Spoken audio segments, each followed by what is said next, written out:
ওকে, ঠিক আছে স্যার। আসেন, প্রথমে আমরা প্রসেস গুলো সম্পর্কে জানবো। ওইদিন তো প্রসেস গুলো পড়ানো শেষ। আজকে অন্য রকমের দুটো প্রসেস পড়বো। লিখেন একটু কষ্ট করে। টপিকের নাম প্রত্যাবর্তী প্রক্রিয়া। প্রত্যাবর্তী প্রক্রিয়া।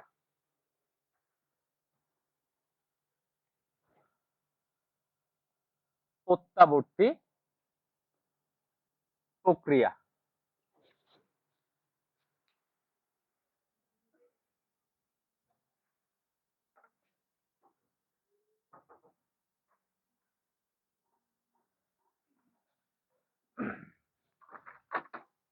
জুতো খুলে চলে আসো। চলো, আসো, বসে যাও। বলেন।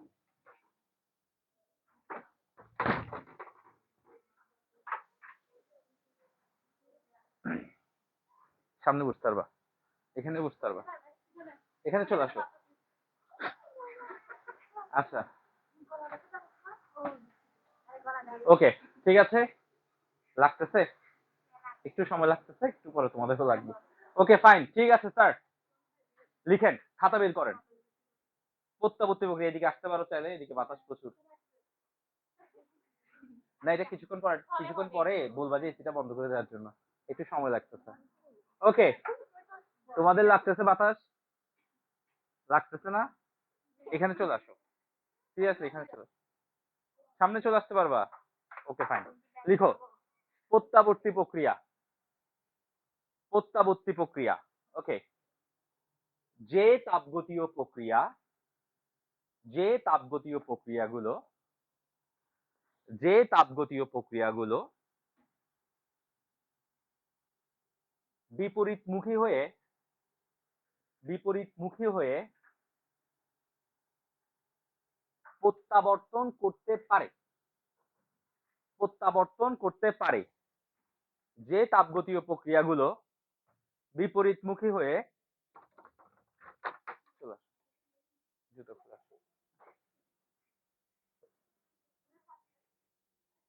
সামনের বেঞ্চে বসো, একদম সামনের বেঞ্চে বসো। যে তাপগতীয় প্রক্রিয়াগুলো,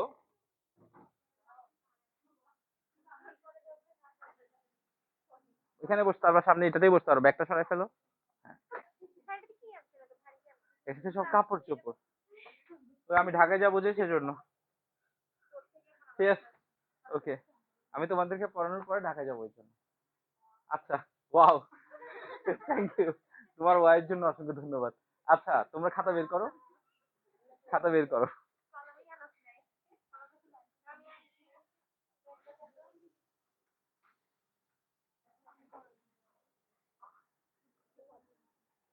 ওকে, মাত্র শুরু করছি, মাত্র শুরু করছি, টেনশনে কিছু নাই। টপিকের নাম দেন প্রত্যাবর্তী প্রক্রিয়া। হ্যাঁ বলতেছি, একটু ওদেরকে বলে দেই। হ্যাঁ, খাতা নেন, কলম নেন। প্রত্যাবর্তী প্রক্রিয়া। ওকে, হ্যাঁ বলতেছি। আপনারা যারা আসছেন এখন তারা একটু লিখে ফেলেন আগে। যে তাপগতীয় প্রক্রিয়াগুলো, যে তাপগতীয় প্রক্রিয়াগুলো, যে তাপগতীয় প্রক্রিয়াগুলো বিপরীতমুখী হয়ে, বিপরীতমুখী হয়ে প্রত্যাবর্তন করতে পারে, প্রত্যাবর্তন করতে পারে।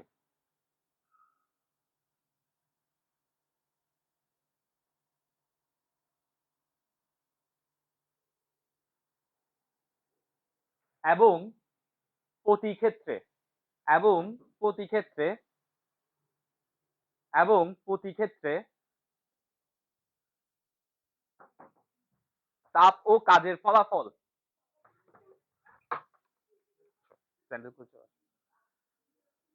এবং প্রতি ক্ষেত্রে, প্রতি ক্ষেত্রে, আসো,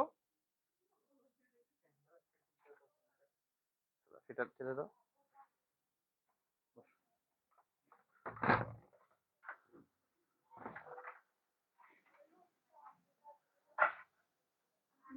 ওকে, দাঁড়াও, একটু ছেড়ে দিই। ঠিক আছে, ওকে,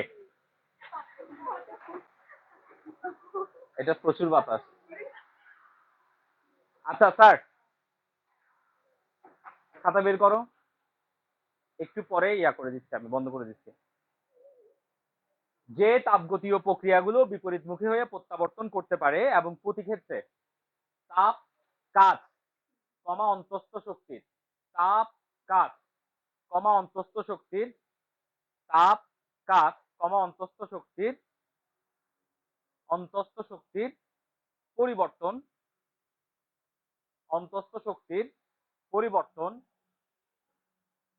সমান ও বিপরীতমুখী হয়। সমান ও বিপরীতমুখী হয় বলতেছি, সমান ও বিপরীতমুখী হয়, তাদেরকে প্রত্যাবর্তী প্রক্রিয়া বলে।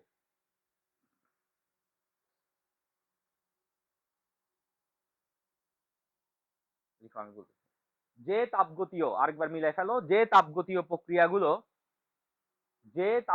প্রক্রিয়াগুলো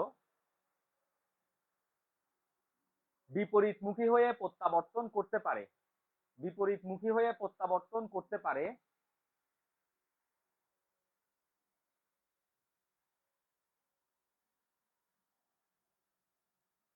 এবং প্রতি ক্ষেত্রে তাপ কাজ ও অন্তস্থ শক্তির পরিবর্তন, তাপ কাজ ও অন্তস্থ শক্তির পরিবর্তন সমান ও বিপরীতমুখী হয়, সমান ও বিপরীতমুখী হয়,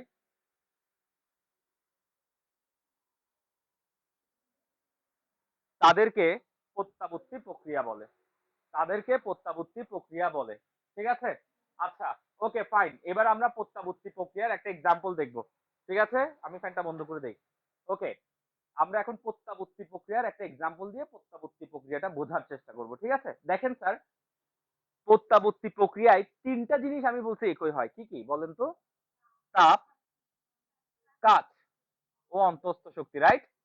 আচ্ছা, এখন আমি কিন্তু তাপ মানে আপনাকে কি শিখাইছিলাম? তাপ মানে শিখাইছিলাম, মনে পড়ে? ডিকিউ, প্রদত্ত তাপ শক্তি। কাজ মানে কি শিখাইছিলাম? ডিডব্লিউ। আর অন্তস্থ শক্তি মানে ডিইউ। তো প্রত্যাবর্তী প্রক্রিয়াগুলো হচ্ছে এমন প্রক্রিয়া, সে যখন একটা জায়গা থেকে একটা জায়গায় যাবে, তখন এই তিনটার যদি কোনোটার পরিবর্তন ঘটে, ওই জায়গা থেকে আবার পেছনে ফিরে আসার জন্য সেম পরিবর্তন ঘটবে। আমি একটু সহজ করে বুঝাই। মনে করেন পানি গলে গিয়ে কি হবে? গলে গিয়ে না, জমে গিয়ে। পানি জমে গিয়ে কি হবে? বরফ। পানি জমে গিয়ে বরফ হবে। তাহলে পানি বরফ হওয়ার সময় কি হবে? পরিবেশ থেকে তাপ ছেড়ে দেবে। পানি পরিবেশে তাপ ছেড়ে দিবে, রাইট? তাহলে সে কি করবে? ছেড়ে দিবে, রাইট? অর্থাৎ মাইনাস তাপ। তাহলে পানি পরিবেশে মাইনাস তাপ করে কি হবে? এখন ওই বরফ যখন আবার পানি হবে, তখন সেম পরিমাণ তাপ সে কি করবে? প্লাস করবে। এটাই হচ্ছে একটা প্রত্যাবর্তী প্রক্রিয়া। অর্থাৎ প্রত্যাবর্তী প্রক্রিয়া হচ্ছে এমন, যেগুলা সামনের দিকে যাওয়ার পর আবার পেছনের দিকে আসতে পারে, এবং সামনের দিকে যাওয়ার সময় সে যে ঘটনাটা ঘটাবে, ঠিক ততটুকু পরিমাণ ঘটনা আবার পেছনের দিকে আসার সময় করবে। বুঝাইতে পারছি? এবং এটাকে কি প্রক্রিয়া বলি আমরা? ক্লিয়ার? অর্থাৎ প্রত্যাবর্তী, যেমন এটা একটা প্রক্রিয়া, এখানে কিসের পরিবর্তন ঘটছে? তাপের। সে যতটুকু তাপ ছেড়ে দিছে, ঠিক ততটুকু তাপ আবার গ্রহণ করছে, এবং এই জন্য এটাকে আমরা কি বলবো? প্রত্যাবর্তী প্রক্রিয়া। ইংরেজিতে এটাকে আমরা বলে থাকি রিভার্সিবল প্রসেস। লিখে রাখি, রিভার্সিবল প্রসেস। এটা হচ্ছে আমাদের রিভার্সিবল প্রসেস, প্রত্যাবর্তী প্রক্রিয়া। আচ্ছা, পানি থেকে বরফ বানানোর জন্য তোমার থেকে কি করতে হয়? একটা যন্ত্রের সাহায্য নিতে হয়, রাইট? পানি থেকে বরফ হবে বা বরফ থেকে পানি হবে। প্রথমে পানি থেকে বরফ হইলো, এরপরে বরফ গলে আবার পানি হইলো। ধরো তুমি এখানে একটা বরফ রেখে দিলে, সেটা গলে গিয়ে কি হবে? পানি হবে। এখন তুমি যে জায়গায় টেম্পারেচারটা লো, সেই জায়গায় কি বরফ রেখে দিলে পানি হবে? বরফের সমান তাপমাত্রায় থাকলে কখনোই হবে না, বরফ বরফই রয়ে যাবে। তো বরফ থেকে পানি হোক বা পানি থেকে বরফ হোক, একটা জিনিস মাথায় রাখতে হবে, প্রত্যাবর্তী প্রক্রিয়া কখনো অটোমেটিক হয় না, এটা আমার করে নিতে হয়। পানিকে আমি যে বরফ বানাচ্ছি, এটা কখনো অটোমেটিক হবে না, আমার করে নিতে হবে। এক্স্যাক্টলি। অর্থাৎ প্রত্যাবর্তী প্রক্রিয়া হচ্ছে এমন প্রক্রিয়া, যেটা কখনো নিজে নিজে ঘটবে না, আমার ঘটাই দিতে হবে। সেজন্য একটা ইনফরমেশন লিখে রাখি, প্রত্যাবর্তী প্রক্রিয়া স্বতঃস্ফূর্ত প্রক্রিয়া নয়। প্রত্যাবর্তী প্রক্রিয়া স্বতঃস্ফূর্ত প্রক্রিয়া নয়।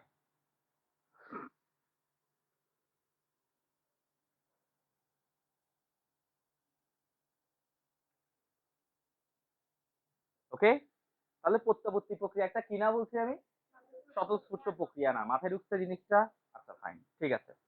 আচ্ছা, প্রত্যাবর্তী প্রক্রিয়া তাহলে কোন দিকে আসতে পারবে? পেছনের দিকে আসতে পারবে। আচ্ছা স্যার, একটা জিনিস দেখেন, পানি থেকে বরফ হওয়ার পর আবার পানি হয়েছে, তাহলে পানি থেকে বরফ হয়ে এগেন আবার পানি হয়েছে, যেখান থেকে শুরু হয়েছে আবার সেখানে ব্যাক আসছে। তাহলে আরেকটা ইনফরমেশন লিখি, কার্যনির্বাহী বস্তুতে কার্যনির্বাহী বস্তুতে কার্যনির্বাহী বস্তুতে ফিরে আসতে পারে। কার্যনির্বাহী বস্তুতে ফিরে আসতে পারে। ওকে, তাহলে প্রত্যাবর্তী প্রক্রিয়া কি প্রক্রিয়া? স্বতঃস্ফূর্ত না, এবং এটা কার্যনির্বাহী বস্তুতে ফিরে আসতে পারে। আচ্ছা ঠিক আছে, তাহলে প্রত্যাবর্তী প্রক্রিয়ার ব্যাপারটা চলে গেল। এবার আসেন অপ্রত্যাবর্তী প্রক্রিয়া, লিখে ফেলেন অপ্রত্যাবর্তী প্রক্রিয়া। টপিকের নাম দেন অপ্রত্যাবর্তী প্রক্রিয়া।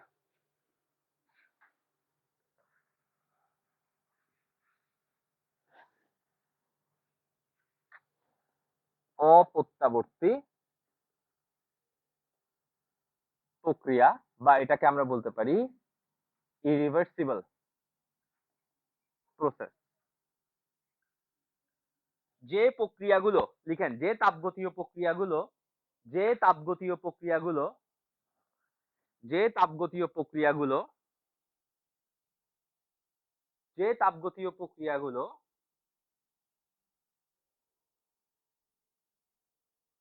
বিপরীতমুখী হয়ে প্রত্যাবর্তন করতে পারে না, যে তাপগতীয় প্রক্রিয়াগুলো বিপরীতমুখী হয়ে প্রত্যাবর্তন করতে পারে না,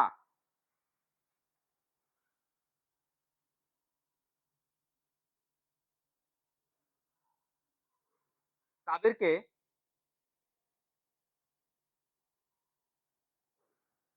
অপ্রত্যাবর্তী প্রক্রিয়া বলে।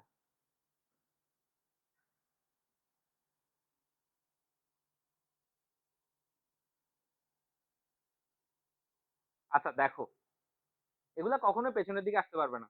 একটা মানুষ ছোট থেকে আস্তে আস্তে কি হয়, কিন্তু বড় মানুষ কখন আস্তে আস্তে ছোট হয়? তাহলে এটা হচ্ছে একটা ইরিভার্সিবল প্রসেস, যেটা কখনোই পিছনের দিকে ব্যাক আসবে না। ধরো তুমি একটা কাঠকে পোড়াইছো, পোড়াই ছাই হয়েছে, রাইট? ওই ছাইগুলা কি আবার অটোমেটিক্যালি তাপ গ্রহণ করে কাঠে পরিণত হবে? তাহলে যে প্রক্রিয়াগুলা জীবনেও পেছনের দিকে আসবে না, সেগুলাই হচ্ছে অপ্রত্যাবর্তী প্রক্রিয়া বা ইরিভার্সিবল প্রসেস। মাথায় ঢুকছে? আচ্ছা, ধরো কোনো একটা জায়গায় আমি ঘষলাম, ঘষার কারণে কি উৎপন্ন হয়েছে? আচ্ছা, ঘষার কারণে একটু ক্ষয় হয়েছে না?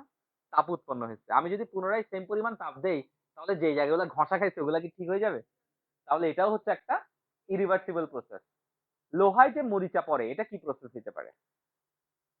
মরিচাগুলা থেকে কি কখনো লোহার অংশ আবার ফেরত পাওয়া যাবে? তাহলে এটাও হচ্ছে একটা ইরিভার্সিবল প্রসেস। আমাদের এমসিকিউতে আসতে পারে নিচের কোনটি অপ্রত্যাবর্তী প্রক্রিয়া বা কোনটি প্রত্যাবর্তী প্রক্রিয়া, আমার কিন্তু আনসার করতে হবে। গাছ থেকে আম পড়া উঠবে না, তাহলে অপ্রত্যাবর্তী প্রক্রিয়া। মাথায় ঢুকছে? Okay fine. তাহলে যেগুলা পেছনের দিকে ফেরত আসে না, এক্সাম্পল লিখে রাখি, লোহায় মরিচা পড়া, লোহায় মরিচা পড়া,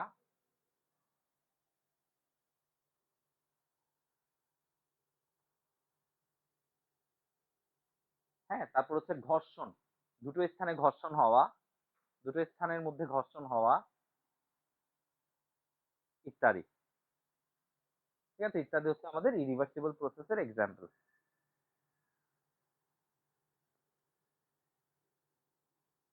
তাহলে প্রসেস আমাদের কয় ধরনের হলো? Reversible, irreversible. রিভার্সিবল প্রসেস যেটা পেছনে ফিরে আসতে পারে, এবং ফিরে আসতে পারে আনসার হবে না, ফিরে আসার সময় সে যেটা করে গেছিল ঠিক সেটারই পুনরাবৃত্তি ঘটে, এবং সে যদি তখন বর্জন করে, মানে এক জায়গা থেকে এক জায়গায় যদি বর্জন করে, তাহলে আবার ফিরে আসার সময় সে গ্রহণ করবে, বুঝতে হবে জিনিসটা, ঠিক আছে? আর ইরিভার্সিবল জীবনে ফিরে আসে না। আচ্ছা, ইরিভার্সিবল প্রসেস গুলো কেমন? এগুলা কি অটোমেটিক ঘটে না আমরা ঘটাতে হয়? অটোমেটিক। মানুষ ছোট থেকে আস্তে আস্তে বড় হয়, গাছ থেকে আম পড়ে, লোহায় মরিচা পড়ে, ঠিক আছে? রিভার্সিবল প্রসেস চিনার একটা ওয়ে, আরেকটা ওয়ে বলে দিই। যে কোনো একটা প্রক্রিয়া যদি আপনাকে দেয়, আপনি মাথায় রাখবেন সেটা কি স্বয়ংক্রিয়ভাবে ঘটে কিনা। যদি স্বয়ংক্রিয়ভাবে না ঘটে তাহলে এটা প্রত্যাবর্তী, আর যদি অটোমেটিক ঘটে যায় তাহলে এটা হচ্ছে অপ্রত্যাবর্তী, ঠিক আছে? তাহলে লিখে রাখি, এটি স্বতঃস্ফূর্ত প্রক্রিয়া। এটি স্বতঃস্ফূর্ত প্রক্রিয়া। এটি স্বতঃস্ফূর্ত প্রক্রিয়া। গরম লাগতেছে, ঠিক আছে? ওকে। পিছন পর্যন্ত যাচ্ছে কিনা এটা, কারণ আমি আমাকে দিয়ে বুঝতেছি না তো। আমি সবসময় হাঁটার উপরে আছি তো, আর এমনি আমার একটু গরম বেশি লাগতেছে। ওকে, ক্লিয়ার? আচ্ছা, এবার আসেন। তাহলে মোটামুটি ভাবে দুইটা জিনিস করলাম। এবার দুটো স্পেশাল প্রসেস করি। লিখেন, সমষ্ণ প্রক্রিয়া। সমষ্ণ প্রক্রিয়া। সমষ্ণ প্রক্রিয়া। সমষ্ণ প্রক্রিয়া, প্রত্যাবর্তী প্রক্রিয়া। এটা আমার ব্যাখ্যা দিতে হবে। তাহলে আমি স্যারকে বললাম যে সমষ্ণ প্রক্রিয়া একটা এক্সাম্পল হচ্ছে কি, মানে প্রত্যাবর্তী প্রক্রিয়া একটা এক্সাম্পল হচ্ছে কি প্রক্রিয়া? সমষ্ণ প্রক্রিয়া। তাহলে আমি স্যারকে বলতেছি যে সমষ্ণ প্রক্রিয়া হচ্ছে কি প্রক্রিয়া? প্রত্যাবর্তী প্রক্রিয়া। লিখে দিলাম, সমষ্ণ প্রক্রিয়া হচ্ছে প্রত্যাবর্তী প্রক্রিয়া। এবার এটার ব্যাখ্যাটা আমি দিব। আচ্ছা দেখো, সমষ্ণ প্রক্রিয়ায় কোন জিনিসটার পরিবর্তন হয় না বলো? তাপমাত্রার। সমষ্ণ প্রক্রিয়ায় তাপমাত্রার কোনো চেঞ্জ হয় না, সমানভাবে উষ্ণ মানে সমষ্ণ। তাহলে আমি জানি সমষ্ণ প্রক্রিয়ায় কার পরিবর্তন হয় না? তাপমাত্রার পরিবর্তন হয় না। ওকে, তো আমি লিখে দিচ্ছি আমাদের ডিটি এর মান 0। রাইট, তাপমাত্রা পরিবর্তন হচ্ছে না, ডিটি 0। আর ডিটি 0 হলে কোন জিনিসটা 0 বলো? কোন জিনিসের পরিবর্তন হয় না? ডিকিউ আছে, ডিইউ আছে, ডিডব্লিউ আছে, কোনটা? অভ্যন্তরীণ শক্তি। তাপমাত্রার পরিবর্তন না হওয়া মানে ডিটি 0। আর তাপমাত্রার পরিবর্তন না হলে কখনো অভ্যন্তরীণ শক্তিরও পরিবর্তন হবে না, অভ্যন্তরীণ শক্তির পরিবর্তনও 0। মাথায় রাখবা, তাপমাত্রা পরিবর্তন না হলে জীবনে অভ্যন্তরীণ শক্তির পরিবর্তন হয় না, অর্থাৎ ডিউর মানও হচ্ছে 0। রাইট? তাপগতিবিদ্যার প্রথম সূত্রটা কি ছিল? DQ equals to dU plus ডিডব্লিউ। এখন ডিউ যদি শূন্য হয় তাহলে একটা সমষ্ণ পরিবর্তন যদি আমাকে কেউ বলে সমষ্ণ প্রক্রিয়া, তাহলে আমি তাকে কি বলবো? DQ equals two, right? তাহলে আমরা বুঝতে পারছি সমষ্ণ প্রক্রিয়া এই ঘটনাগুলো ঘটে, যার কারণে সমষ্ণ প্রক্রিয়া ডিকিউ ইকুয়ালস টু ডিডব্লিউ। ডিকিউ ইকুয়ালস টু, ওকে, এতটুকু পর্যন্ত আমরা নিয়ে আসলাম। কিন্তু আমাদের প্রশ্ন এটা ছিল না। আমাদের প্রশ্ন ছিল সমষ্ণ প্রক্রিয়া, প্রত্যাবর্তী প্রক্রিয়া, যে তার যুক্তিটা দেখাবো। ওকে, তাহলে আমাদের কাজ হচ্ছে সমষ্ণ প্রক্রিয়া যে প্রত্যাবর্তী প্রক্রিয়া সেটার জন্য কি উপস্থাপন করা, যুক্তি উপস্থাপন করা। আমরা এতটুকু পর্যন্ত নিয়ে আসলাম। এবার যুক্তিটা দেখাবো। যুক্তি হচ্ছে, লিখো, সমষ্ণ প্রক্রিয়ায়, অর্থাৎ অর্থাৎ সমষ্ণ প্রক্রিয়ায়, অর্থাৎ সমষ্ণ প্রক্রিয়ায়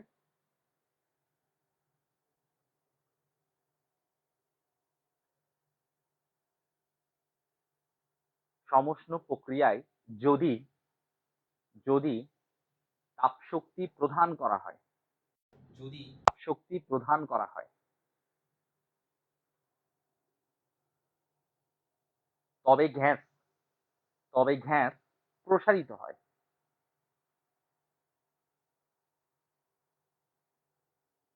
এবং কৃতকাজ হয়। ওকে, তাহলে আমি আপনাকে বলে দিচ্ছি, দেখেন, আপনি একটু দেখেন, আপনি যখন একটা সমষ্ণ প্রক্রিয়ায় তাপ শক্তি প্রদান করবেন তখন সেটা কি করবে? কৃতকাজ করবে। কৃতকাজকে ভাঙলে কি হয় বলেন? ডিডব্লিউ কে ভাঙলে কি হয়? কি শিখাইছিলাম? P D B. এখন ডিবি এর মান যদি বাড়তে থাকে তাহলে মনে রাখবেন ডিউ বাড়তে থাকে। অর্থাৎ আপনি যখন তাপশক্তি প্রদান করেন, আপনি যখন কোনো তাপশক্তি প্রদান করেন, তাপশক্তিটা কি করে বলেন? গ্যাসের আয়তনটাকে বাড়ায় দেয়। তাহলে বোঝা যাচ্ছে আপনি তাপশক্তি দিলে গ্যাস প্রসারিত হয়ে যাবে এবং কৃতকাজ হবে। রাইট? এটা একটা পয়েন্ট। পরের পয়েন্টে লিখেন, আবার আবার পরের পয়েন্টে আবার আবার সমপরিমাণ সংকোচন ঘটলে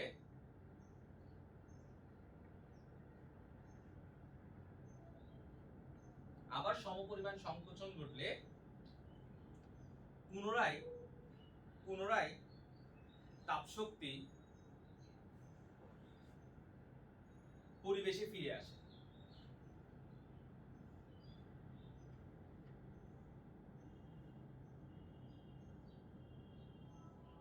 ওকে, আচ্ছা এবার আমি আপনাদেরকে একটু বলি, আমার কথাটা একটু দেখেন, লজিকটা একটু খেয়াল করেন, একটু লজিকটা বুঝবেন আগে, তাহলে আপনাদের বুঝতে সুবিধা হবে। ধরেন আপনারা একটা পাত্র নিছেন, একটু দেখেন পাত্র নিছেন এই টাইপসের। স্যার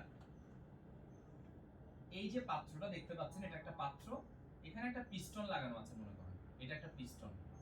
পিস্টন মানে কি, এটা প্রসারিত সংকুচিত হতে পারে, এটা নিচেও নামতে পারে, এটা উপরে উঠতে পারে, এতটুকু তো বুঝছেন। তাহলে এটা একটা পাত্র। আচ্ছা এখানে কিছু গ্যাস আছে স্যার, এই পাত্র না পুরোটাই কন্ডাক্টিং ম্যাটেরিয়ালসে তৈরি, মানে কি পরিবাহী, মানে সে তাপকে পরিবহন করতে পারে, অর্থাৎ তাপকে আস্তে আস্তে ছড়াই দিতে পারে। বুঝাইতে পারছি এই জিনিসটা?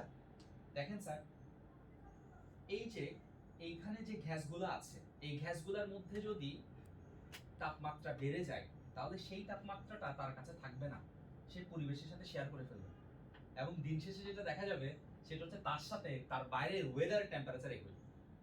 লজিকটা বুঝছেন? কারণ আমি বলে দিছি যে পুরোটা কি ম্যাটেরিয়ালস দিয়ে তৈরি, মানে তাপকে সে ছেড়ে দিতে পারে। Concept clear?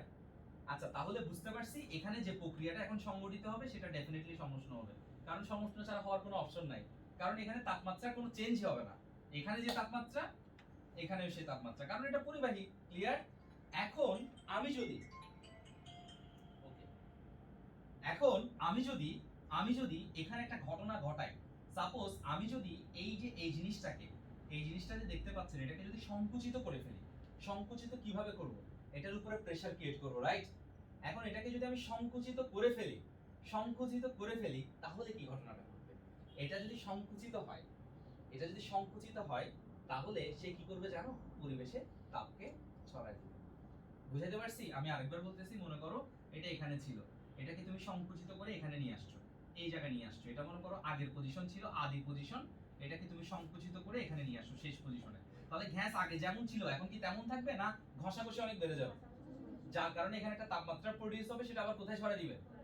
পরিবেশে ছড়া দিবে। বুঝাইতে পারছি? তাহলে তুমি একে যখন প্রেসার ক্রিয়েট করে, তুমি যখন একে প্রেসার ক্রিয়েট করে সংকুচিত করতেছো, সে তাপ পরিবেশে ছড়া দিচ্ছে। এবার যদি তুমি তাকে রেখে দাও, সে কি তার মতন থাকবে না আবার প্রসারিত হবে? আবার প্রসারিত হওয়ার সময় সে পরিবেশ থেকে তাপ টেনে নেবে। অর্থাৎ তাকে যখন প্রেসার ক্রিয়েট করবা, তখন সে পরিবেশে তাপ ছড়ায় দিবে, আবার সে পূর্বের জায়গায় আসার জন্য পরিবেশ থেকে তাপ নিয়ে নেবে। এই জন্য এটা হচ্ছে একটা কি প্রসেস? প্রত্যাবর্তী প্রক্রিয়া। অর্থাৎ এটা যখন সংকুচিত হচ্ছে তখন যে পরিমাণ তাপ সে ছড়ায় দিচ্ছে, এটা যখন আবার প্রসারিত হবে, ঠিক সমপরিমাণ তাপ সে পরিবেশ থেকে টেনে নেবে। বুঝাতে পারছি?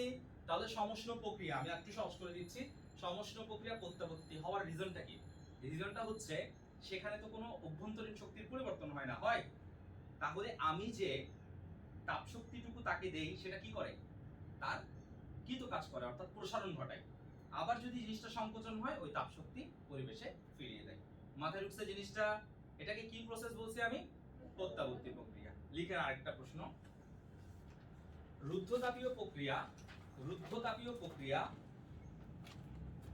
রুদ্ধতাপীয় প্রক্রিয়া প্রত্যাবর্তী প্রক্রিয়া।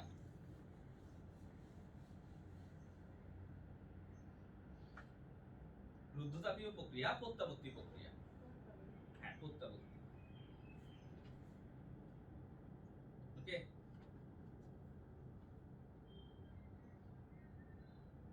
আচ্ছা লিখেন এবার। রুদ্ধতাপীয় প্রক্রিয়ায়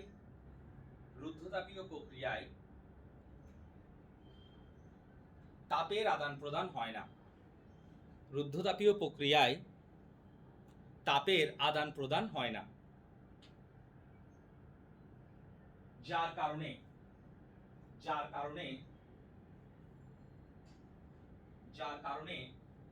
dq equals to 0। ঠিক আছে, এটাই তো আমরা জানি, dq equals to 0, তাপের আদান প্রদান হয় না। তাহলে তাপগতিবিদ্যার প্রথম সূত্র আমাকে কি শেখায়? dq equals to du plus dw, that means 0 equals to du plus dw, right? অর্থাৎ এখান থেকে কি লিখতে পারি, du equals to, রাইট? তাহলে আমরা বুঝতে পারছি d equals to minus dw, এটার একটা সুন্দর অর্থ আছে, সেটা এবার একটু দেখাবো। এটার জন্য হচ্ছে কি দেখেন স্যার, du এর মান দেখেন এখান থেকে দুটো জিনিস, এখন du কি অবস্থায় আছে, পজিটিভ না নেগেটিভ? আর এটা, আচ্ছা আপনি যদি উল্টো কাজটা করেন বা minus du equals to, clear? তাহলে দেখেন ও যখন পজিটিভ ও তখন নেগেটিভ। আচ্ছা ও পজিটিভ মানে কি, ও পজিটিভ মানে কি অন্তঃস্থ শক্তি বৃদ্ধি, তাহলে ও পজিটিভ, ও তো অন্তঃস্থ শক্তি, তাহলে ও মানে হচ্ছে অন্তঃস্থ শক্তি বৃদ্ধি। তাহলে আমি একটা জিনিস লিখতে পারি যে অন্তঃস্থ, আমি আগে লিখি দেন বুঝিও, অন্তঃস্থ শক্তি বৃদ্ধি। অন্তঃস্থ শক্তি বৃদ্ধি হলে কৃত কাজ কমে, কারণ মাইনাস, রাইট? রাইট? আচ্ছা স্যার কৃত কাজ কমে মানে কি, সংকুচিত হয়। কি হয়, সংকুচিত হয়। বুঝাতে পারছি কৃত কাজ কমা মানে কি, সংকুচিত হওয়া। দ্যাট মিন্স অন্তঃস্থ শক্তি যদি বৃদ্ধি পায় তাহলে গ্যাসটা কি হবে, সংকুচিত হবে। আর অন্তঃস্থ শক্তি যদি হ্রাস পায়, মানে এটা যদি মাইনাস হয় আর প্রসারিত হবে, শেষ, প্রসারিত হবে। তো আমি এভাবে একটা ট্যাবলের মতন চিন্তা করতে পারি জিনিসটা, যে রুদ্ধতাপীয় প্রক্রিয়া কিন্তু এই ঘটনাটা ঘটে, কারণ রুদ্ধতাপীয় প্রক্রিয়ায় ডিকিউ বলে কিছু থাকে না। এখানে অন্তঃস্থ শক্তি যদি বাড়ে সংকুচিত হয়, আর অন্তঃস্থ শক্তি যদি হ্রাস পায় প্রসারিত হয়। অর্থাৎ এটাও একটা প্রত্যাবর্তী প্রক্রিয়া। কেন প্রত্যাবর্তী প্রক্রিয়া সেটার রিজনটা কি দিব, এখানে আমি এটা বলবো স্যারকে যে স্যার এখানে অন্তঃস্থ শক্তি যদি বৃদ্ধি ঘটে তাহলে দেখা যাচ্ছে স্যার গ্যাসটা সংকুচিত হয়ে যায়, আবার এটা যদি প্রসারিত হয় স্যার তাহলে ওই যে অন্তঃস্থ শক্তি যেগুলো বাড়ছিল সেগুলো আবার হ্রাস পেয়েছে। কনসেপ্টটা বুঝতে পারছো? আমি আবার বলছি দেখো একটু, আমি স্যারকে এটা আনসার দিব যে স্যার অন্তঃস্থ শক্তি যদি বৃদ্ধি পায় তাহলে এটা কি হয়, গ্যাসটা সংকুচিত হয়, ফাইন। আবার স্যার গ্যাসটাকে যদি আপনি প্রসারণ করেন তাহলে যে পরিমাণ অন্তঃস্থ শক্তি বৃদ্ধি পাইছিল ওই পরিমাণ অন্তঃস্থ শক্তি হ্রাস পায়, এবং সেই জন্য এটা একটা কি প্রক্রিয়া, প্রত্যাবর্তী প্রক্রিয়া। বুঝাতে পারছি? ট্যাবলটা একটু লিখে রাখেন, ট্যাবলটা একটু লিখে রাখেন, এই ট্যাবলটা একটু লিখেন, ঠিক আছে? উপরে চার্টগুলো লিখে ট্যাবলটা একটু লিখেন।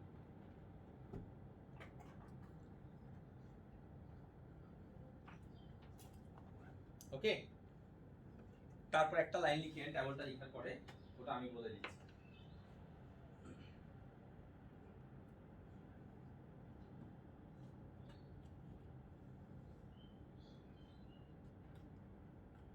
ওকে, লাইনটা লিখেন, এরপরে রুদ্ধতাপীয় প্রক্রিয়ায়, ঠিক আছে? লাইনটা লিখে ফেলেন আগে। রুদ্ধতাপীয় প্রক্রিয়ায়, রুদ্ধতাপীয় প্রক্রিয়ায় অন্তঃস্থ শক্তি,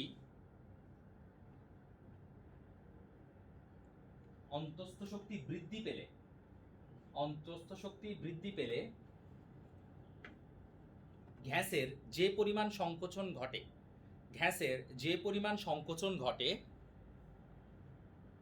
গ্যাসের যে পরিমাণ সংকোচন ঘটে ঠিক একই পরিমাণ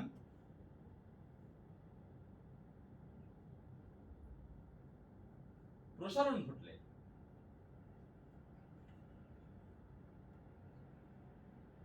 সমপরিমাণ অন্তঃস্থ শক্তি হ্রাস পায়, সমপরিমাণ অন্তঃস্থ শক্তি হ্রাস পায়।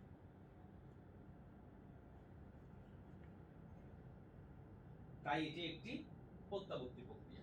আশা করি বুঝতে পেরেছো কাহিনীটা, ঠিক আছে? এই দুটো হচ্ছে যে খ নাম্বারের জন্য খুব ইম্পর্টেন্ট, কারণ খ নাম্বারে এগুলো বারবার আসে। সমুষ্ণ প্রক্রিয়াও প্রত্যাবর্তী এবং রুদ্ধতাপীয় প্রক্রিয়াও কি প্রত্যাবর্তী। ওকে, তাহলে কয় ধরনের প্রসেস করলাম, দুই ধরনের, রিভার্সিবল, ইরিভার্সিবল, প্রত্যাবর্তী, অপ্রত্যাবর্তী, ক্লিয়ার? আচ্ছা ফাইন, এবার লিখেন, এবার করব আমরা ইঞ্জিন। এবার লিখেন, হ্যাঁ ইঞ্জিন, ইঞ্জিন, ইঞ্জিন। ওকে, লিখেন আদর্শ, আদর্শ, আদর্শ কার্নো ইঞ্জিনের দক্ষতা, ইঞ্জিনের দক্ষতা। ইঞ্জিন কিভাবে কাজ করে আমি তোমাদেরকে আগে সেই মেকানিজমটা বোঝানোর চেষ্টা করি।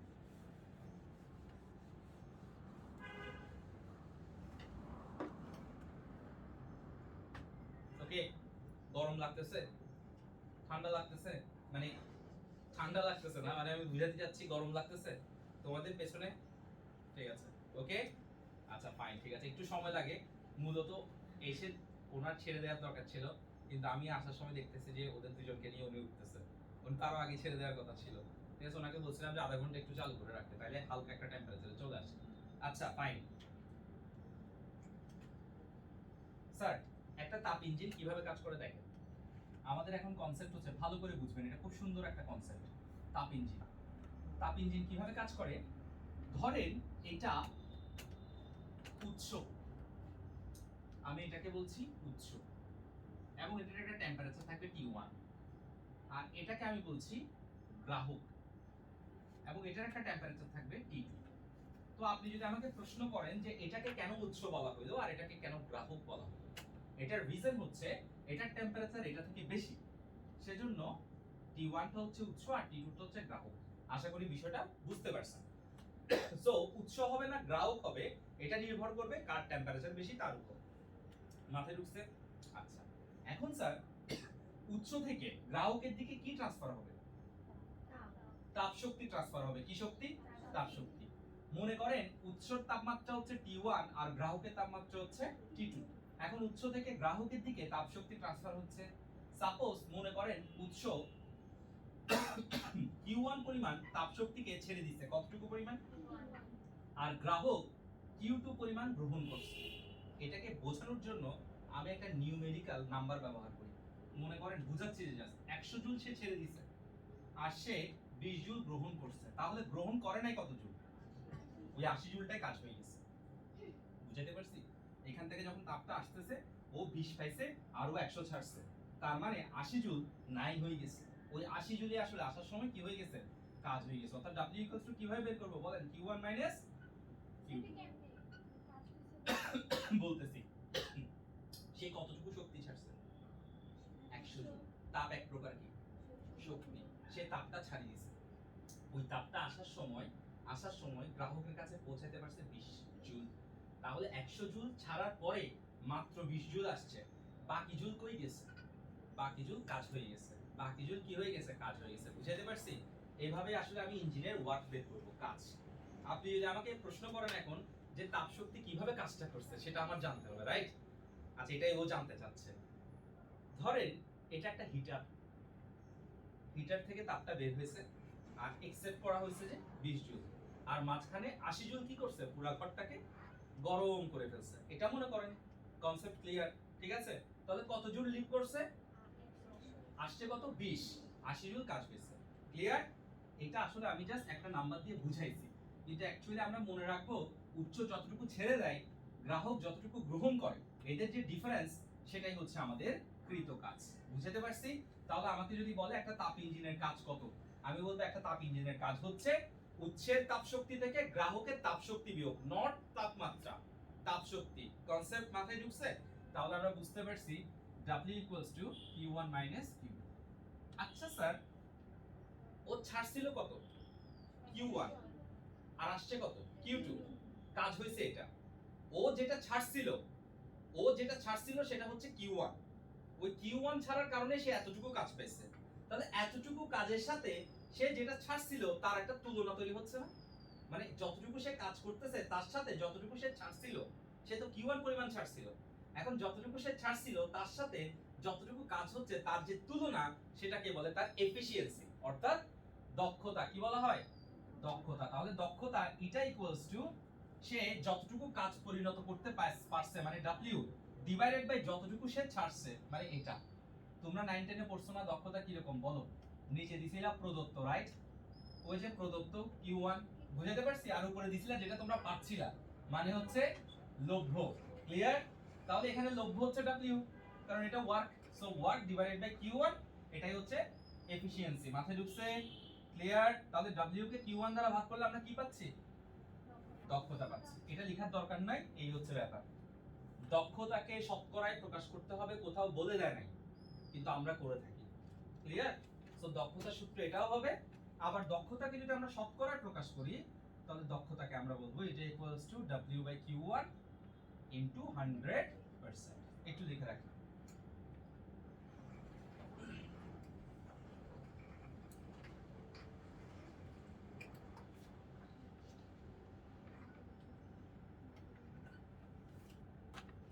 এটাই হচ্ছে আমাদের দক্ষতার ব্যাপার। তাহলে দক্ষতাকে আমরা কি দ্বারা প্রকাশ করি? ইটা দ্বারা প্রকাশ করি, ঠিক আছে? এটা হচ্ছে একটা কিওয়ার্ড গ্রিক লেটার, ওয়াট না, আলফা বিটা গামা থিটা ইটা, তারপর আরো অনেকগুলো আছে, ঠিক আছে? আমার মনে পড়তেছে না এখন, সাই ফাই এগুলো, ঠিক আছে? ওকে, হ্যাঁ, এটা হচ্ছে আমাদের ইঞ্জিনের দক্ষতা। এবার আসেন স্যার, আপনাদেরকে একটা প্রশ্ন করব, লজিক্যালি আনসার দিবেন, দেখি এটা কি আনসার দিতে পারেন। সেটা হচ্ছে আপনি মনে করেন না, নিউমেরিক্যাল নাম্বার দিয়ে বোঝাচ্ছি আমি, 100 জুল ছাড়ছেন, ও মনে করেন বলছিলাম যে 20 জুল গ্রহণ করছে, তাহলে কাজ পাইছেন কত? আপনি যা ছাড়ছেন তা কি পুরাটাই কাজ হয়েছে? তার একটা অংশ কিন্তু গ্রাহক গ্রহণ করে ফেলছে, তাহলে ওয়েস্ট হয়েছে, মানে গ্রাহক যেটা গ্রহণ করছে সেটা তো আর কাজ হয় নাই, তাহলে কাজ হয়েছে কত জুল? আচ্ছা স্যার, আমি যদি যা ছাড়তেছি পুরোটাই কাজ পেতে চাই, আমার ইচ্ছা, আমি যা ছাড়তেছি 100 জুল পুরোটাই কাজ পেতে চাই, তাহলে আমার কোন স্টেপটা নিতে হবে বলো? মানে আমি 100 জুল ছাড়তেছি, তো আমি 100 জুলই কাজ পেতে চাচ্ছি, আমি কি করতে পারি যে 100 জুল কাজ পাওয়ার জন্য?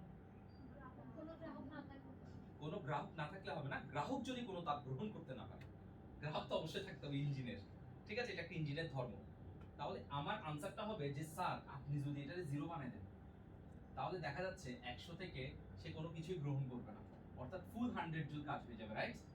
তাহলে আপনি আমাকে বলতেছেন যে স্যার গ্রাহকের তাপমাত্রা যদি, গ্রাহকের গ্রহণ শক্তি যদি 0 জুল করা যায়, অর্থাৎ গ্রাহক যদি কোনো তাপ শক্তি গ্রহণ না করে, তাহলেই দক্ষতা কত পার্সেন্ট হয়ে যায়? প্রফিসিয়েন্সি পুরোটাই। এটাকে আমরা 100% প্রফিসিয়েন্সি বলি, বুঝাতে পারছি? তাহলে আমি আমার লজিক দিয়ে প্রথমে একটা জিনিস লিখে দিব, সেটা হচ্ছে 100% দক্ষতা পেতে হলে, বলেন 100% দক্ষতা পেতে হলে কি করতে হবে? গ্রাহক কোনো কি গ্রহণ করতে পারবে না, গ্রাহক কোনো তাপ গ্রহণ করতে পারবে না। একটু লিখে ফেলেন, এটা হচ্ছে আমার মৌখিক আনসার, এটার একটা ইকুয়েশন আছে, আমি এটা পরে দেখাচ্ছি। প্রথমে আমি মুখে আনসারটা দিলাম আগে, যে গ্রাহক যদি কোনো তাপ গ্রহণ না করে তাহলে আমার প্রফিসিয়েন্সি 100% হবে।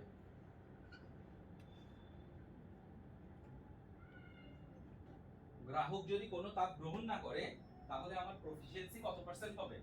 100% হবে। ক্লিয়ার? মাথায় ঢুকছে?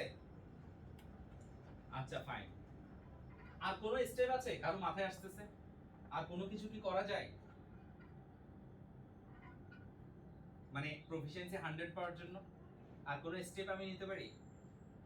মানে গ্রাহককে শূন্য একটা স্টেপ আমাকে বলা হইলো, বললাম, আর কোনো স্টেপ?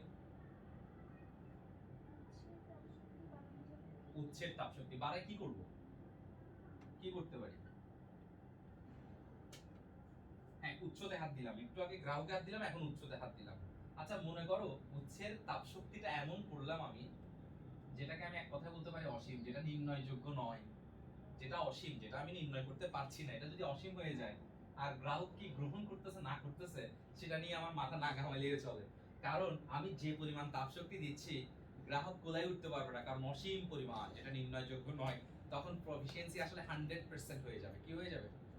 এটা ইলজিক্যাল আনসার, এটা হচ্ছে একটা ইলজিক্যাল আনসার। একটু আগেরটা কিন্তু লজিক্যাল ছিল, বাট এটা কি ইলজিক্যাল? এটা জাস্ট এটা বুঝাতে যাচ্ছি যে আমি যদি এটাকে অসীম করে ফেলি তাহলে এখানে আর হিসাব করারও দরকার নেই, এখানে যতটুকু তাপ শক্তি লাগে ততটুকু সে কিন্তু পেয়ে যাচ্ছে।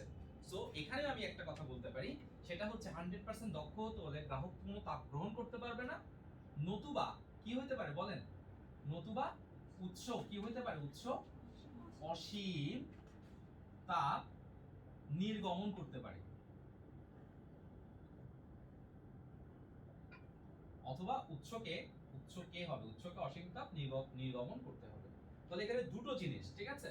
একটা হচ্ছে যে 100% দক্ষতা পেতে হলে গ্রাহককে কোনো তাপ গ্রহণ করতে পারবে না, গ্রাহক কিছুই গ্রহণ করতে পারবে না, আর উৎস অসীম তাপ নির্গত করতে হবে, যেটা ইচ্ছা। একটা লজিক্যাল আর একটা হচ্ছে ইলজিক্যাল, এটা কোনো লজিক ছাড়া, জাস্ট মুখের কথা বললাম। ক্লিয়ার? তাহলে এই কনসেপ্টটা বুঝতে পারছো দক্ষতা? আচ্ছা এবার আসো, তারপর একটা লাইন লিখো। প্রত্যাবর্তী প্রক্রিয়ায়, প্রত্যাবর্তী প্রক্রিয়ায়, প্রত্যাবর্তী প্রক্রিয়ায়, প্রত্যাবর্তী প্রক্রিয়ায় তাপশক্তি, তাপশক্তি গ্রহণ বা বর্জন, গ্রহণ বা বর্জন তাপমাত্রার সমানুপাতে হয়।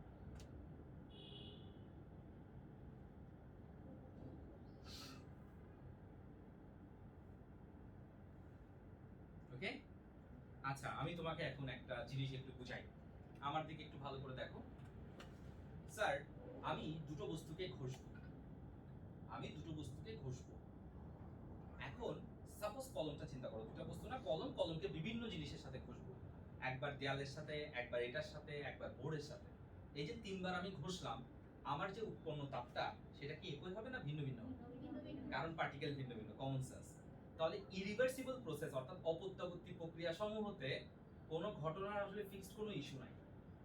কিন্তু প্রত্যাবর্তীতে আসো, একটা বরফ যখন পানিতে পরিণত হবে তখন কিন্তু সে একটা নির্দিষ্ট লেভেলের তাপ গ্রহণ করবে। তুমি আমাকে বলছো এতটুকু সাইজের একটা বরফ, আমি বলবো এতটুকু সে তাপ গ্রহণ করবে, এটা কিন্তু নির্দিষ্ট করা। বুঝাতে পারছি? তাহলে প্রত্যাবর্তী প্রক্রিয়াগুলো এমন হয় যেগুলো কতটুকু তাপ গ্রহণ করবে বা কতটুকু তাপ বর্জন করবে এটা ডিপেন্ড করে তার বর্তমান টেম্পারেচারের উপরে। ক্লিয়ার? মনে করো একটা -2°C বরফ, সেটা নিশ্চয়ই অনেক বেশি তাপ গ্রহণ করবে 0°C থেকে। 0°C বরফ অপেক্ষাকৃত কম তাপ গ্রহণ করে পানি হবে, আর -2 বেশি তাপ গ্রহণ করবে। কিন্তু গ্রহণের হারটা কি এক এক সময় এক এক ধরনের, না -2 এর জন্য নির্দিষ্ট? ওটাই আমি বলতে চাচ্ছি। অর্থাৎ সে কতটুকু তাপ গ্রহণ বা বর্জন করবে সেটা তার তাপমাত্রার উপরেই নির্ভর করে। সেজন্য আমার বলতে হবে যে প্রত্যাবর্তী প্রক্রিয়ায় তাপ শক্তি কতটুকু নির্গমন হবে বা তাপ শক্তি কতটুকু গ্রহণ হবে। কি বলছি? তাপ শক্তি কতটুকু নির্গমন বা তাপ শক্তি কতটুকু গ্রহণ হবে তা নির্ভর করবে তার বর্তমান তাপমাত্রার উপর। ক্লিয়ার? কিন্তু অপ্রত্যাবর্তী প্রক্রিয়ায় এটা হয় না। কতটুকু তাপ সে ছাড়তেছে এটা কখনোই নির্ভর করে না, এটা চেঞ্জ হয়। ক্লিয়ার? তাহলে আমি লিখতে পারি যে প্রত্যাবর্তী প্রক্রিয়ায় তাপমাত্রা কার সাথে পরিবর্তিত হয়? সরি, তাপশক্তি কার উপরে ডিপেন্ড করে? তাপমাত্রার উপরে, রাইট? তাহলে আমি লিখতে পারি যে রিভার্সিবল প্রসেস যেগুলো অর্থাৎ প্রত্যাবর্তী প্রক্রিয়া যেগুলো, সেগুলোর ক্ষেত্রে কিউ ডিপেন্ড করে টি এর উপরে।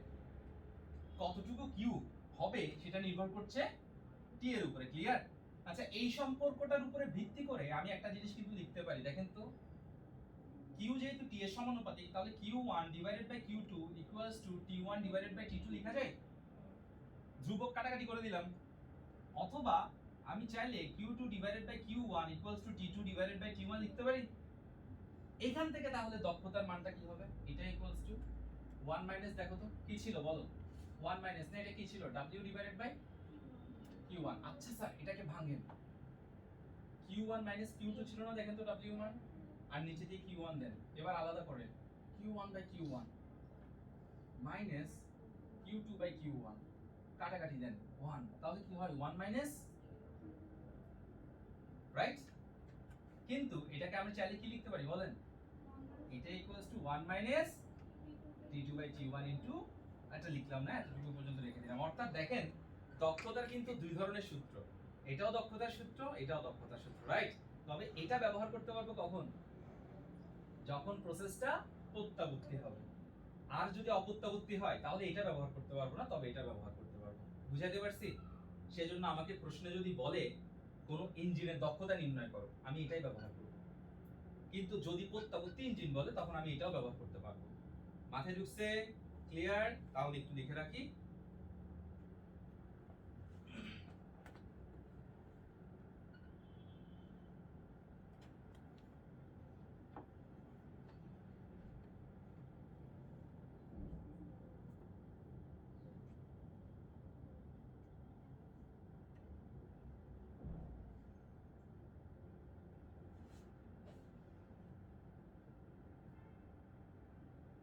ঠিক আছে, কনসেপ্ট মাথায় ঢুকতেছে? ওকে, তাহলে কয় ধরনের প্রসেস? Reversible, irreversible. আবার আমরা একটা সূত্র শিখছি, এটা equals to 1 minus q2 by q1, তবে সেটা রিভার্সিবল হলে 1 minus t2 by q1। Clear? আচ্ছা, এবার একটা প্রশ্ন লিখি। গাণিতিকভাবে দেখাও যে গাণিতিকভাবে দেখাও যে গাণিতিকভাবে দেখাও যে গাণিতিকভাবে দেখাও যে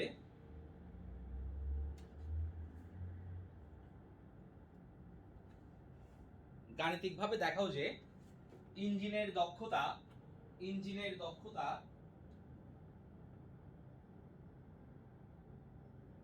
কখনো 100% হতে পারে না।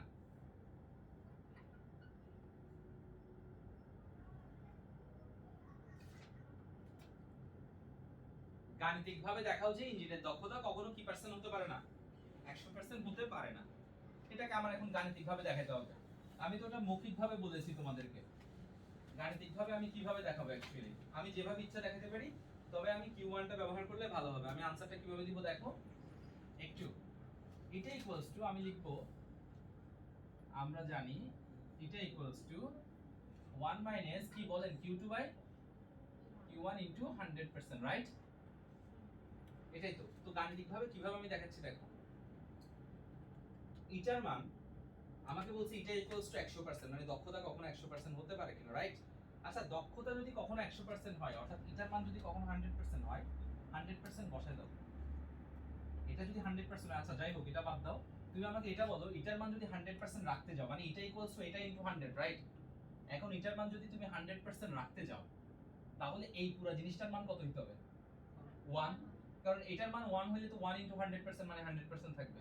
তাহলে এটা যদি 100% হইতে হয়, তাহলে এটা পুরোটার মান হইতে হবে 1। তাহলে আমি লিখব এটা 100% হতে হলে 1 minus q2 by q1 equals two কত হইতে হবে বলেন? 1। আচ্ছা স্যার, একটু কাটাকাটি করেন, 1 মাইনাস 1 টাকে এই পাশে নিয়ে আসেন, তাহলে এটা হয়ে যাচ্ছে q2 বাই q1। ওকে, অথবা আপনি নিজেও পারবেন। দেখেন আরেকটা জিনিস দেখেন, এখান থেকেও পারবেন। এটা ইকুয়ালস টু 100% হইতে হলে এই পুরো জিনিসটার মান হইতে হবে 1, রাইট? আচ্ছা, এই পুরো জিনিসটার মান যদি 1 হইতে হয়, বলেন, এই পুরো জিনিসটার মান যদি 1 হতে হয়, মানে এটা থেকে এটা বিয়োগ যাওয়ার পর যদি 1 থাকতে হয়, তাহলে এটার মান কত হইতে হবে? 0। এটা 0 হলে তো এটা 1 হবে। তাহলে লিখবো হতে হলে q2 by q1 equals two 0। এখানে একটা সুন্দর জিনিস শিখবো আসলে। কখনো যদি কোনো ভগ্নাংশের মান শূন্য হয়, কখনো যদি কোনো ভগ্নাংশের মান শূন্য হয়, তাহলে ওই ভগ্নাংশের লব ইকুয়ালস টু 0, আর ওই ভগ্নাংশের হর ইকুয়ালস টু ইনফিনিটি, অসীম। ঠিক আছে? অর্থাৎ কোনো ভগ্নাংশ যদি 0 হয়, তাহলে মনে রাখতে হবে q2 ইকুয়ালস টু হবে 0 আর q1 ইকুয়ালস টু হবে অসীম। অর্থাৎ এটা যদি ট্রু হয়, মানে এটা ইকুয়ালস টু যদি 0 হতে হলে এই ঘটনাটা ঘটতে হবে। অর্থাৎ q2 হতে হবে 0 এবং q1 হতে হবে অসীম। বুঝাইতে পারছি? এটা নিয়ম সব সময়। অর্থাৎ কোনো ফ্রিকশন ইকুয়ালস টু 0, মানে মনে রাখতে হবে লব হতে হবে 0 আর হর হতে হবে অসীম। বাস্তবে কি ইয়া সম্ভব? তাহলে হচ্ছে কখনোই কোনো ইঞ্জিনের দক্ষতা কি হইতে পারে না, 100% হইতে। ওকে, তাহলে আমি লিখব সুতরাং ইহা সম্ভব নয়, ইহা অসম্ভব, অথবা ইহা অনন্ত জলিল। ঠিক আছে? সুতরাং দক্ষতা কখনো কি হইতে পারে না, দক্ষতা 100% হইতে পারে না। এখন একটা প্রশ্ন দিব, দেখি কি করতে পারে। এটা অনন্ত জলিলের মতন সমাধান করতে হবে। দেখি এটা যেই পারবা সে আজকের বুলেট। প্রশ্নটা লিখো একটু। ইঞ্জিনের দক্ষতা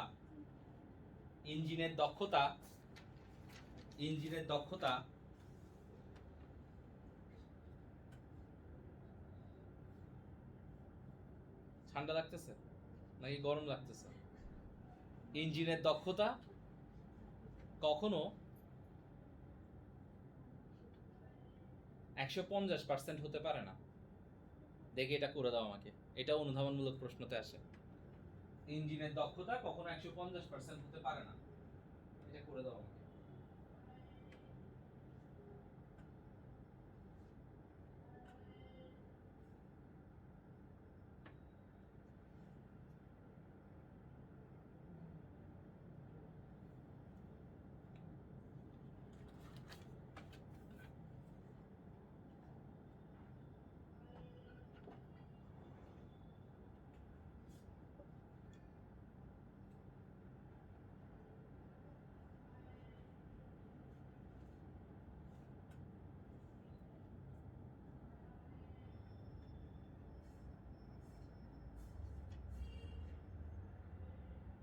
দেখি এটা কে করতে পারবা।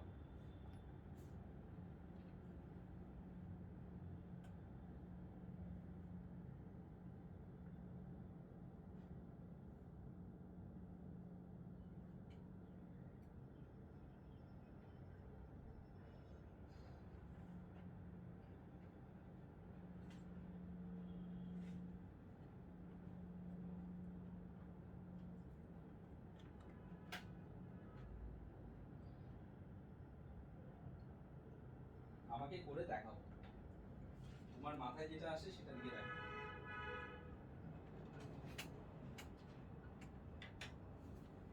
ইঞ্জিনের দক্ষতা কখনো 150% হতে পারে না। মাথায় যেটা আসছে সেটা দিয়ে দেখো, করে ফেলছো?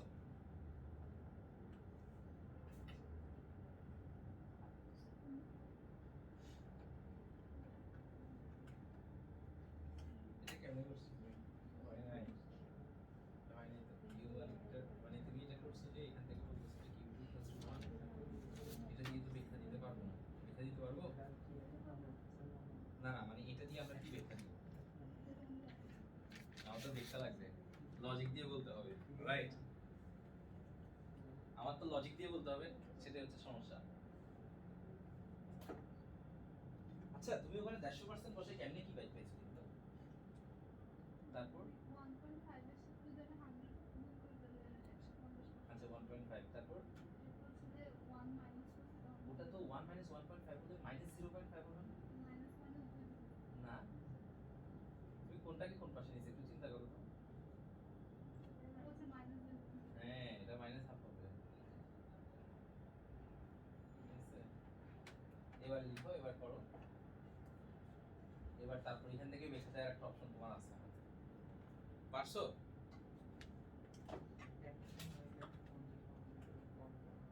হ্যাঁ সেটা তো কনফার্ম, কিন্তু ব্যাখ্যা কিভাবে দিব? সুন্দর একটা কথা বলছো।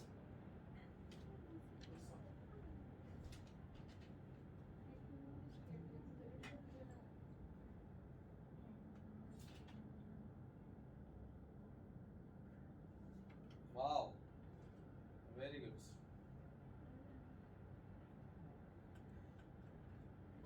মাশাআল্লাহ, সুন্দর।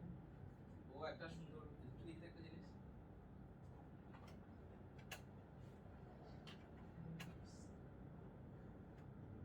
আচ্ছা তুমি এখানে আটটা জিনিস একটু মনে হয় কি আছে? তুমি কি বলতো? এটার মান 150 বসেছে। 150 এর মধ্যে কত বসেছে? 3/2?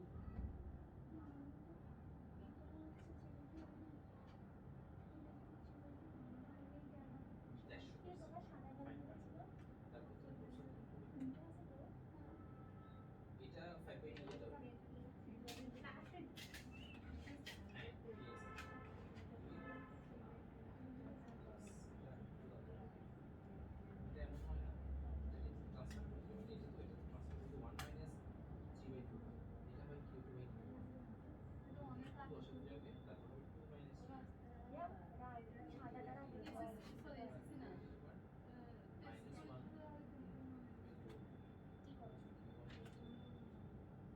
ওকে। এটা তুমি যদি তুমি অসুবিধা করো তাহলে তোমার হাফ, এটা হচ্ছে -1/2। ওকে, এটা হচ্ছে Q1, এটা হচ্ছে Q2, দিয়ে দাও। Q2/Q1 equals to -2 বা Q2 equals to বুঝতে দেন -2। বুঝতে না আমার ব্যাটারি নষ্ট ঠিক আছে, এটাই তো আসে না? আচ্ছা হয়ে স্যার দেখো, এটার অ্যাকচুয়ালি আনসারটা বলি। আচ্ছা দেখেন একটু, এটা দুই ধরনের ভাবে আমি আনসার দিতে পারি। একটু স্যার একটু দেখি, দুই ধরনের আনসার আমি চাইলে এটা দিতে পারি। যেমন আমার কথা হচ্ছে এটাকে 150% করতে হবে। এখন আমি এখানে দুটো জিনিস ব্যবহার করি, একটা হচ্ছে Q1 আর একটা হচ্ছে কি Q2। আমার এখানে দুটো জিনিস ব্যবহার হয়, একটা হচ্ছে Q1 আর একটা হচ্ছে Q2।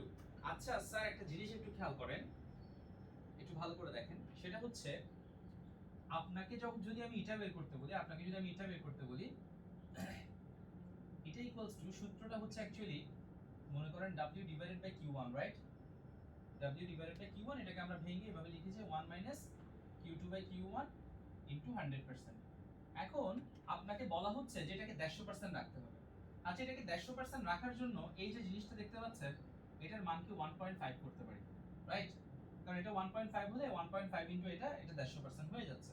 সো এটা 1.5 হলে পারফেক্ট। অর্থাৎ আমি লিখে দিব যে 1 q2/q1 এর মান হতে হবে 1.5, রাইট? এখান থেকে যদি আমি একটু ইকুয়েশন করি দেখেন তো কি হয়।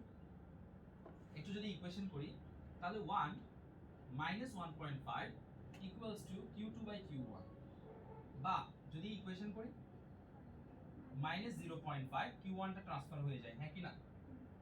এখানে থাকে q2 হয়েছে, ঠিক আছে? আচ্ছা স্যার, এবার আসেন, এতটুকু পর্যন্ত আমরা লিখে ফেললাম।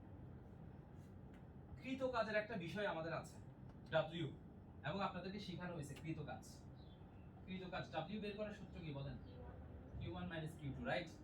এখন আমি q1 কে রেখে দিলাম, q2 এর জায়গায় এই মানটা এনে ড্রপ করে দিচ্ছি, বুঝিয়ে জিনিসটা। তো এটা যদি ড্রপ করে দেই দেখেন তো কি হয়, -0.5 q1 না, এটাই তো, মানে q2 এর মান, এটাকে আমি জাস্ট এখানে ড্রপ করে দিয়েছি। ওকে, আচ্ছা স্যার, এটাকে যদি ইকুয়েশন করেন q1 মাইনাস মাইনাসে প্লাস 0.5 q1, তার মানে কত হয়ে যাচ্ছে? q1 করলে এটা 1, এটা 1.5, এটা হচ্ছে 1.5 q1 না? স্যার, আপনি কৃতকাজ পাচ্ছেন, কৃতকাজ আপনি পাচ্ছেন যেটা আপনি দিবেন তার থেকে বেশি। এটা কি কোনোদিন পসিবল? আপনি q1 পরিমাণ দেন, q1 পরিমাণ দেন, আর q2 গ্রহণ করার পর q1 q2 হয় আপনার কৃতকাজ। এখন আপনি q1 পরিমাণ দিয়ে তার থেকে 1.5 গুণ বেশি কৃতকাজ পাচ্ছেন, ইহা কি কখনো সম্ভব? সো আমরা লিখে দিব স্যারকে যে w is greater than q1 হতে পারে না, হতে পারে না, সুতরাং দক্ষতা 150% হবে না। এটা একটা আনসার, এভাবে আমরা দিব। আমার এক্সপ্লেনেশনটা হবে এরকম, বুঝতে পারছি? আমি জাস্ট স্যারকে বলবো যে স্যার, আপনি কাজ পাচ্ছেন যে যেটা দিবেন তার 1.5 গুণ, অর্থাৎ 100 জুল দিবেন, 20 জুল গ্রহণ করছে, 80 জুল কাজ পাইছেন, আর 100 জুল দিয়ে আপনি 150 জুল কাজ পাবেন, বাকি কাজগুলো আসবে কোথা থেকে? আপনি তো দিবেন 100 জুল, সো এটা তো সম্ভব না, তাই দক্ষতা কখনো 150% হবে না। আরেকটা আনসার আমার ভালো লাগছে, ও বলছে লাস্টের দিকে, তো ওটা হচ্ছে এটাও করা যায়, সেটা হচ্ছে ইঞ্জিনের দক্ষতা 100% হলে ব্যাখ্যা করে দিব, নিচে দিয়ে লিখবো যে ইঞ্জিনের দক্ষতা 100% হতে পারে না, 100% না হলে 150% কিভাবে হবে, ঠিক আছে? আরেকটা লাইন লিখে দিব, ভুল করা মানে কাটার কোনো অপশনও নাই, এটাও তো ট্রু, কারণ সে তো দেখা দিচ্ছে যে 100%ই হয় না, 150% করতে হবে। বুঝতে পারছেন এটা? অনুধাবনমূলকে প্রশ্ন আসে 100% হতে পারে কিনা, সেটার আনসার আমরা ওভাবে করলেও 100% বা 100 থেকে বেশি আসলে এটা এভাবে করে দিব। আশা করি আমরা এই জিনিসটা বুঝতে পারছি, ঠিক আছে?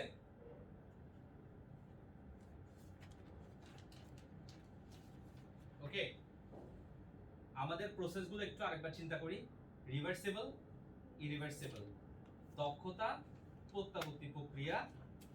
আচ্ছা, আরেকটা জিনিস করছিলাম আমরা, দুটো প্রক্রিয়া, সমষ্ণ এবং রুদ্ধতাপীয়, এগুলো কি প্রক্রিয়া? প্রত্যাবর্তী প্রক্রিয়া। মাথায় ঢুকছে? আচ্ছা, নেক্সট ক্লাসে আমরা কার্নো ইঞ্জিন করব, এবং আমি একটা কথা বলি, নেক্সট ক্লাসে আমরা মাইন্ড মোটামুটি সেটআপ করে আসব, কারণ নেক্সট ক্লাসটার মধ্যে অনেকগুলো চিত্র যাবে, ম্যাক্সিমাম চিত্র, আর বোঝার টপিক বেশি, লেখার টপিক খুবই কম। একটা পেজে খুব সুন্দর করে রাখতে হবে, এবং এটা ক্লাসটা কখনোই রেকর্ডে করা পসিবল না। রেকর্ড করব, কিন্তু রেকর্ডে বোঝার থেকে লাইভে বোঝাটাই আলাদা। সো দয়া করে রবিবার দিনের ক্লাস যেন একটা বান্দারও মিস না হয়, ঠিক আছে? সেদিন আমরা কার্নো ইঞ্জিন করবো, এবং একটা ক্লাস পুরো কার্নো ইঞ্জিন নিয়ে কাটাবো। ওকে, ঠিক আছে।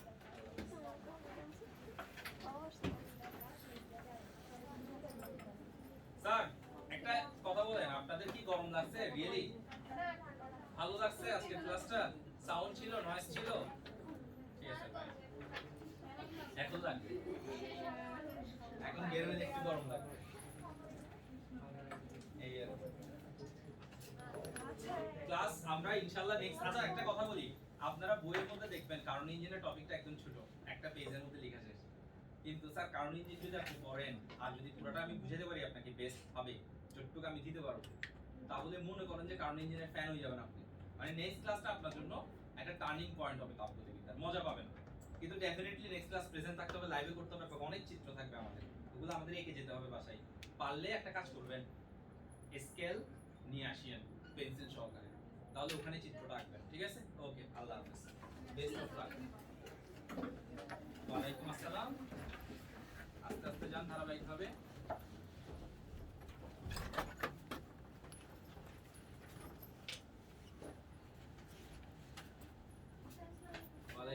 বের হওয়ার সময় কেমন লাগে রিভিউ দিয়ে নেক্সট ক্লাসে।